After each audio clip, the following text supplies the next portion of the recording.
So far in this chapter, we have looked at finding angles between two vectors. We've also looked at the equations of planes. In this slide, we're looking at planes in space. In fact, we're looking at two distinct planes in 3 space. We can say that they're either parallel or they intersect in a line. If they intersect, you can determine the angle between them from the angle between their normal vectors. So we have this light blue plane and this purple plane. They do intersect. You can find the angle of intersection theta by finding the angle between the two normal vectors. Let's do this example. Find the angle between two planes. If using this formula, the cosine of the angle theta is the absolute value of n1. That's the normal vector to the first plane, dot with the n2, the normal vector to the second plane, and notice we have an absolute value there. The reason why we have an absolute value is because when you're finding the angle between two planes, you are most likely going to find the acute angle. However, if you look at two planes and where they intersect, there's an acute angle and an obtuse angle, as long as they're not intersecting at 90-degree angles. So that's why we have the absolute value in the numerator. So we need to identify the normal vectors for each plane, and the way you do that is by looking at the coefficient. The n1 normal vector would have components 3, 2, -1. N2, the normal vector to the second plane, again looking at the coefficients, the normal vector would have components 1, -4, and 2. To find the angle between the two planes, we set up this equation where the cosine of the angle theta is equal to the absolute value of the dot product in the numerator. The dot product of these two normal vectors would be 3 times 1 is 3. 2 times -4 would be -8. -1 times 2 would be -2. Divided by the square root of the magnitude of n1, that would be 3 squared. It's 9 plus 2 squared is 4 plus a -1 squared is 1. That would be the square root of 14. The magnitude of the n2 vector would be 1 squared plus a -4 squared plus 2 squared.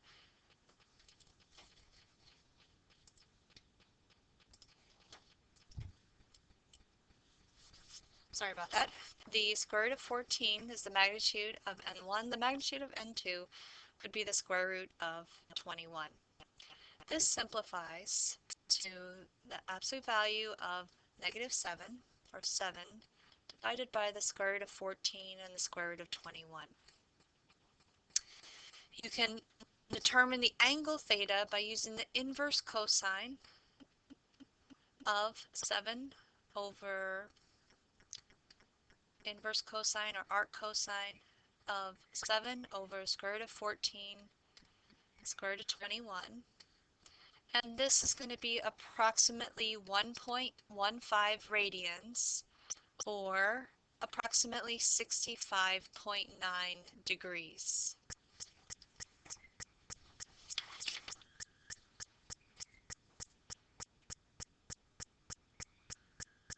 So the method for finding the angle between two given planes is to find their normal vectors and find the angle between the two normal vectors.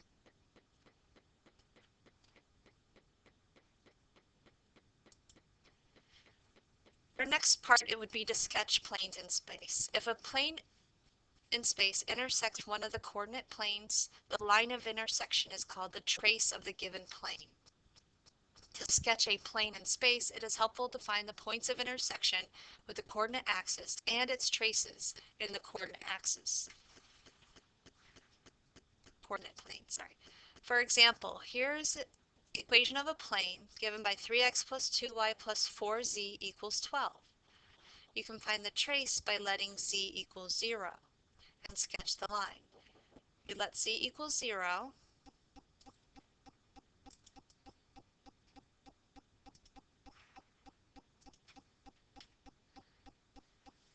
So the equation 3x plus 2y equals 12 is the equation of a line, and that would be considered the xy trace in the xy plane.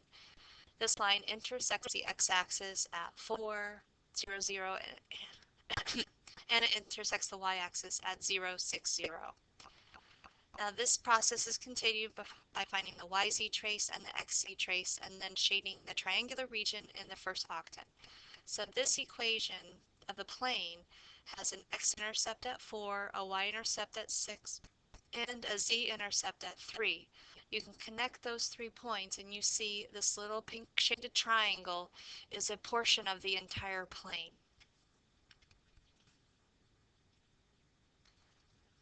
If an equation of plane has a missing variable, such as the equation 2x plus z equals 1, the plane must be parallel to the axis represented by the missing variable.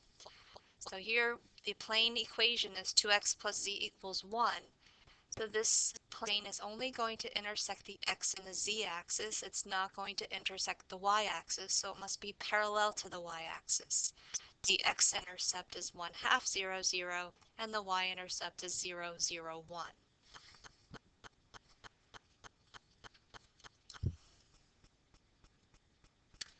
If two variables are missing from an equation of a plane, it is parallel to the coordinate plane represented by the missing variables. For example, this plane, the first plane equation is ax plus d equals 0. Notice it's missing a y and missing a z, so it's parallel to the yz plane. The middle example is in the form of by plus d equals 0. It's missing both the x and the z, so it's parallel to the x and z plane, xz plane. And the last example in the form of cz plus d equals 0. It's missing the x and it's missing the y, so the plane is parallel to the xy plane. Here are a few examples that I'll work through with you. I'll do it slightly different than how it's shown on the previous slide. What I do is I find the intercepts. The x-intercept is found by letting the y equals 0 and the z equals 0. If y and z are both 0, you can solve the equation 3x equals 6 and find that you get x equals 2. So the x-intercept is at x equals 2. That corresponds to the point 2, 0, 0. In the same way, you can find the y-intercept. To find the y-intercept, you're going to let x equals 0 and z equals 0. When you plug that into the original equation of the plane, you get the equation 6y equals 6. When solving that, you get y equals 1. So that would correspond to a y-intercept of 1 when x and z are both 0. So the point that corresponds is the point 0, 1, 0. Then finally, the z-intercept is found by letting x equals 0 and y equals 0. And you'll find that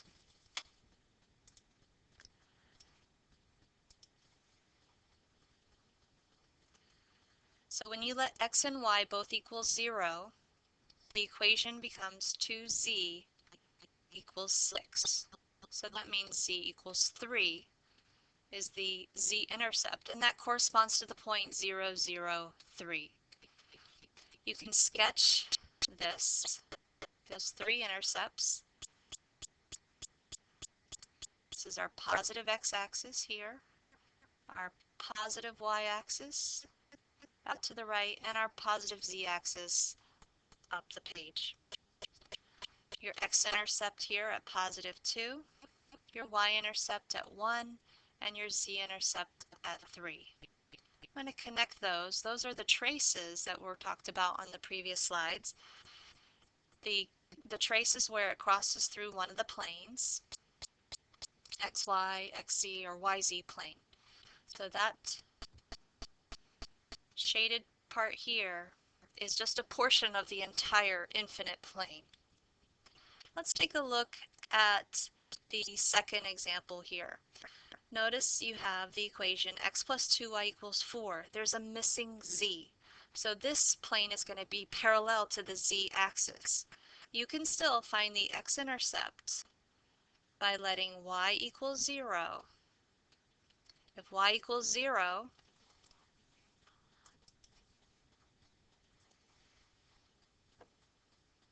If y equals 0, you get x equals 4. That's going to be your x-intercept, which corresponds to the point 4, 0, 0 in space. You can find the y-intercept by letting x equal 0. There's no z. So when you let x equal 0, you get 2y equals 4. So that means y would have to equal 2. That's going to correspond to the point 0, 2, 0 in space. Sketch the plane. Sketch the two intercepts. 1, 2, 3, 4, 0, 0. That's the positive x-axis. 0, 2, 0. That's on the y-axis. Intercept, it's going to cross through those two intercepts. And since the original equation does not have a z, it's not going to intersect with the z-axis. It will be parallel. So a way to show that it's parallel would be to draw just straight vertical lines and a parallel line. So that would be a portion of the entire plane, just a small portion of it, to show that it's parallel to the z-axis. The last equation is simply the equation z equals 8. This is missing an x, it's missing a y, so it's going to be parallel to both the x and the y axes and parallel to the xy plane. So you would locate z equals 8 on the z-axis. That goes straight up and down. So you would locate up 1, 2, 3, 4, 5, 6, 7, 8. And show that the graph would be parallel to the x-axis and the y-axis. In other words, parallel to the plane, the xy plane. And to show that, what you can do is show a parallelogram. That would be, see that that would be parallel to the xy plane.